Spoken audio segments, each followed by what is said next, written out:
নমস্কার বন্ধুরা, শশা বাড়িতে এনে যদি বেশি দিন রাখা হয় তাহলেই দেখা যায় শশাগুলো পেকে যায় আর খাওয়ার মতো একেবারেই থাকে না। তখন কি করতে হয়? পাকা শশাগুলোকে ফেলে দিতে হয়। তো বন্ধুরা, এই পাকা শশা ফেলে না দিয়ে আজ আমি আপনাদের সাথে পাকা শশা দিয়ে দারুণ একটা রেসিপি শেয়ার করব। সম্পূর্ণ নিরামিষ এই রেসিপি ভাত, রুটি, পরোটা যে কোনো কিছুর সাথে পরিবেশন করতে পারেন, খেতে দুর্দান্ত লাগে। রেসিপিটা তৈরি করার জন্য আমি দেখুন দুটো পাকা শশা নিয়ে নিয়েছি। একটা শশা একটু বেশি পেকে গেছে আর একটা একটু কম পেকেছে। তো এইরকম আমার কাছে দুটো শশা ছিল। দুটো শশাকে প্রথমে পরিষ্কার করে ধুয়ে তারপরে পিলারের সাহায্যে খোসা ছাড়িয়ে নিয়েছি।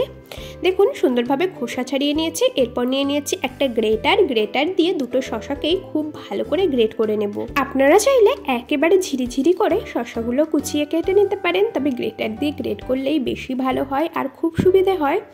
আর এই যে শশার ভেতরের বীজের অংশ, এটা কিন্তু দেব না, এই দানাগুলো ফেলে দেব। এই দানাগুলো রেসিপিতে দিলে খেতে একেবারে ভালো লাগবে না, সেই জন্য আমি দানাগুলোকে ফেলে দিচ্ছি। আপনারাও দানা ফেলে তারপরে কিন্তু শশাগুলো গ্রেট করে নেবেন। এইরকমভাবেই বন্ধুরা দুটো শশা আমি গ্রেট করে নিই, তারপরে আপনাদেরকে দেখাচ্ছি। দুটো পাকা শশাকে একদম সুন্দরভাবে গ্রেট করে নিয়েছি। আর শশার মধ্যে কিন্তু প্রচুর পরিমাণে জল থাকে, সেজন্য এই জলগুলো ঝরিয়ে নেওয়ার জন্য এরকম একটা ছাঁকনি নিয়ে নিয়েছি। আর ছাঁকনির মধ্যে গ্রেট করা শশাগুলোকে ঢেলে নেব, তবে একদম হাত দিয়ে চিপড়ে নেওয়ার একেবারে দরকার নেই। যতটা নিজের থেকে জল ঝরবে ততটাই ঝরিয়ে নিতে হবে। তো এইরকমভাবেই গ্রেট করা শশাগুলোকে ছাঁকনির মধ্যে জল ঝরতে রেখে দেব। তো এটাকে এখন সাইডে সরিয়ে রাখবো। এদিকে দেখুন ওভেনে একটা কড়াই বসিয়ে দিয়েছি। কড়াই খুব ভালো করে গরম করে নিয়ে দিয়ে দিলাম পরিমাণ মতো রান্নার তেল। আপনারা এখানে যে কোনো তেল ব্যবহার করতে পারেন, আমি সরষের তেল ব্যবহার করলাম। তেল খুব ভালো করে গরম করে নিয়েছি। এখন এর মধ্যে ওই 10 থেকে 12টা দিয়ে দিচ্ছি ডালবড়ি। এই বিউলির ডালের ডালবড়িগুলো আমার বাড়িতেই তৈরি করা, আপনারা চাইলে দোকান থেকে কেনা ডালবড়িও ব্যবহার করতে পারেন। বড়ির মধ্যে সুন্দর লালচে রং আসা পর্যন্ত ভেজে নিতে হবে, তবে গ্যাসের ফ্লেম বেশি হাইতে দিয়ে ভাজবার দরকার নেই, তাহলে কিন্তু বড়িগুলো পুড়ে যেতে পারে। তো এইরকম হালকা লালচে রং করে ভেজে নিয়েছি। এখন এই ভেজে নেওয়া বড়িগুলোকে একটা বাটির মধ্যে তুলে নিচ্ছি। আর এই ভাজা বড়িটাকে এখন সাইডে সরিয়ে রেখে দেব। এই কড়াইতেই দিয়ে দিচ্ছি আরও কিছুটা পরিমাণে রান্নার তেল। আবারও তেলটা খুব ভালো করে গরম করে নিতে হবে। তো বন্ধুরা, তেল দিয়ে তেলটা খুব ভালো করে গরম করে নিয়েছি। এরপর ফোড়নে দিয়ে দিচ্ছি সামান্য পরিমাণে গোটা সাদা জিরে, একটা দিয়ে দিচ্ছি তেজপাতা আর শুকনো লঙ্কা। ফোড়ন থেকে বেশ সুন্দর একটা ভাজা গন্ধ বেরোনো পর্যন্ত ফোড়নটাকে ভেজে নিতে হবে। তো এইরকমভাবে ওই 30 সেকেন্ডের মতো একটু নেড়েচেড়ে ভেজে নিয়েছি আর ফোড়ন থেকে বেশ সুন্দর গন্ধ বেরিয়েছে। এখন এর মধ্যে দিয়ে দিচ্ছি আদা আর কাঁচা লঙ্কা বাটা। এখানে আমি ওই 1 ইঞ্চি মতো আদা আর 4 থেকে 5টা গোটা কাঁচা লঙ্কাকে বেটে নিয়েছি। আপনারা কাঁচা লঙ্কার পরিমাণটা অবশ্যই নিজেদের স্বাদ অনুযায়ী কম বেশি করে দিয়ে নেবেন। আদা কাঁচা লঙ্কা দিয়ে হালকা একটু নেড়ে নিয়েছি। এখন এর মধ্যে কিছু গুঁড়ো মশলা দিয়ে দিচ্ছি। প্রথমেই দিয়ে দিলাম 1/2 চামচ জিরের গুঁড়ো, পরিমাণ মতো দিয়ে দিলাম হলুদ গুঁড়ো আর স্বাদ অনুযায়ী দিয়ে দিচ্ছি লবণ। যেহেতু গুঁড়ো মশলা ব্যবহার করেছি সেজন্য সামান্য পরিমাণে জল দিয়ে দিলাম, যাতে গুঁড়ো মশলাটা পুড়ে না যায়।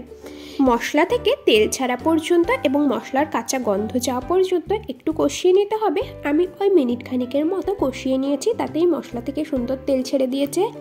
এখন ওই যে আগে থেকে জল ঝরতে দেওয়া শশাগুলো, সেগুলোকে এখন কড়াইতে দিয়ে দিলাম আর খুব ভালো করে নেড়েচেড়ে সমস্ত কিছু একসাথে মিশিয়ে নেব। তো বন্ধুরা, এই সময় আপনাদের সাথে একটা কথা শেয়ার করে নিই। আজ আমার এই রেসিপিটা দেখতে যদি নতুন কোনো বন্ধু এসে থাকেন, তবে প্লিজ চ্যানেলটি সাবস্ক্রাইব করে বেল নোটিফিকেশন অলে সেভ করে দেবেন, যাতে আমি নতুন কোনো ভিডিও আপলোড করা মাত্রই সবার আগে আপনার কাছে পৌঁছয়। তো বন্ধুরা, এদিকে দেখুন সমস্ত কিছু খুব ভালো করে মিশিয়ে নিয়েছি। এখন ওই যে ডাল বড়িগুলোকে ভেজে রেখেছিলাম সেগুলোকে এর মধ্যে দিয়ে আবারও খুব ভালো করে মিশিয়ে নিতে হবে। বন্ধুরা, নিরামিষ দিনে পাকা শশা দিয়ে এই দারুণ টেস্টি রেসিপিটা ট্রাই করে দেখতে পারেন। আর কিছুই লাগবে না, শুধু এই রেসিপি দিয়েই সমস্ত ভাত খেয়ে ফেলতে পারবেন। বড়ি দিয়ে খুব ভালো করে সমস্ত কিছু মিশিয়ে নিয়েছি। এখন এর মধ্যে আরও 1/2 চামচের মতো দিয়ে দিচ্ছি লবণ। যেহেতু লবণটা একটু কম হয়েছে সেই জন্য আবার লবণ অ্যাড করলাম। আর দিয়ে দিচ্ছি 1/2 চামচের থেকে একটু বেশি চিনি, লবণ আর সামান্য পরিমাণে চিনি দিয়ে আবারও খুব ভালো করে মিশিয়ে নেব। আর আপনারা যারা চিনি খেতে পছন্দ করেন না তারা স্কিপ করতে পারেন, তবে নিরামিষ রান্নাতে সামান্য পরিমাণে চিনি দিলে রান্নার স্বাদটা কিন্তু ভীষণ ভালো হয়। আর বন্ধুরা এইরকম ভাবেই কিন্তু বেশ খানিকক্ষণ রান্না করে নিতে হবে, মানে শসার মধ্যে যেটুকু জল আছে সেটা পুরোপুরি টেনে আসা পর্যন্ত রান্না করে নিতে হবে। আর এদিকে দেখুন আমার বড়িগুলোও কিন্তু ভীষণ সুন্দরভাবে সেদ্ধ হয়ে গেছে।